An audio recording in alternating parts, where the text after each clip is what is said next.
Our TVC News correspondent Femi Akonde is standing by to give us an update on the situation report ahead of Thursday's rerun poll.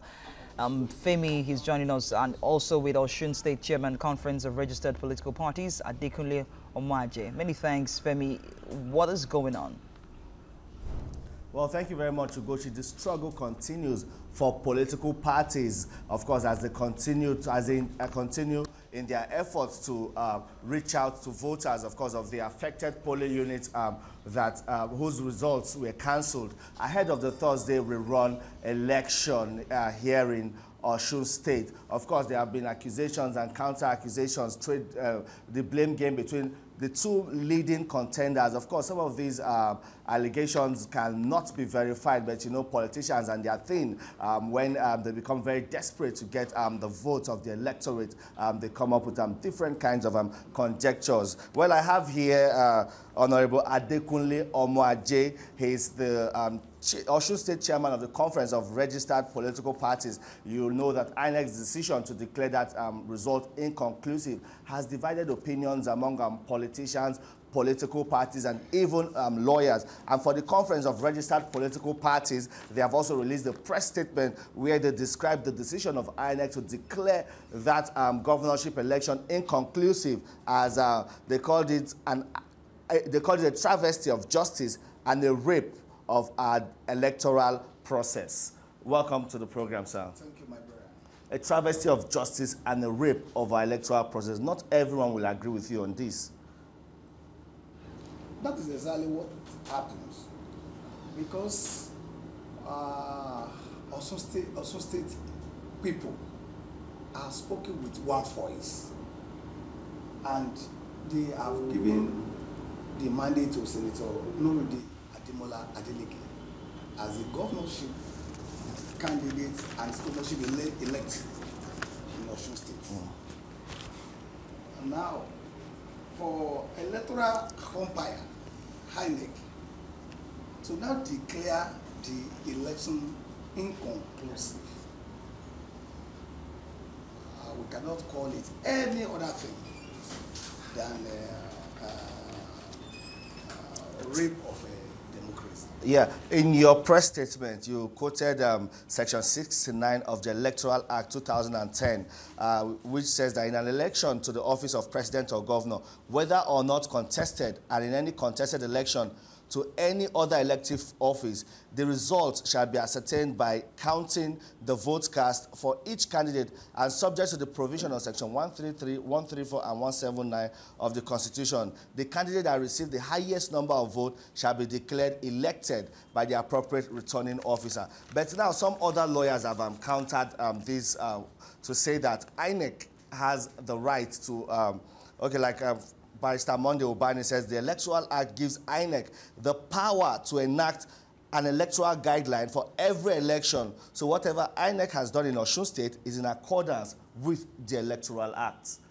How do you juxtapose this? It cannot be. No matter how INEC try to formulate their own books, it cannot be as the Constitution of the Federal Government of Nigeria and the Electoral Act. Both the Electoral Act and the Nigeria Constitution knows that whenever somebody have majority votes, they have to declare it. This, what INEC is relying upon, is just their own making. It is not Nigeria Constitution. But you know, another senior advocate of Nigeria, Lawal Pedro, he said maybe politicians are just simply politicizing this issue. That, you know, when INEC came up with this guideline, no political party challenged it in court. But today, when INEC is applying these guidelines, politicians and political parties are now crying foul. It doesn't matter.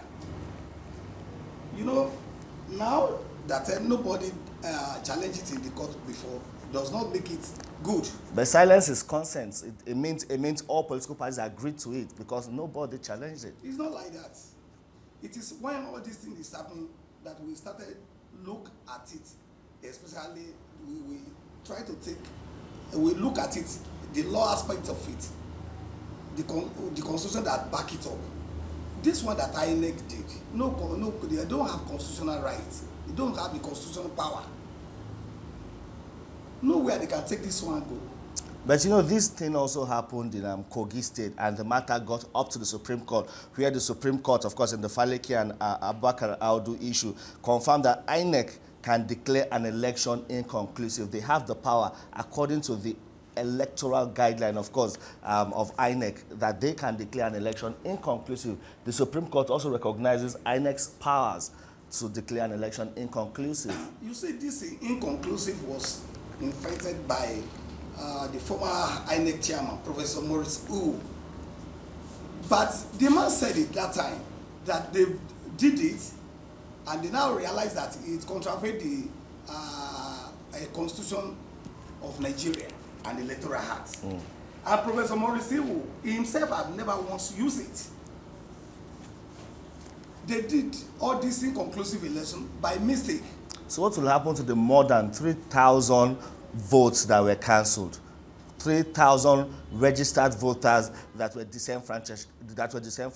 What will happen to them? My brother, we are in the court about that. There are a lot to it.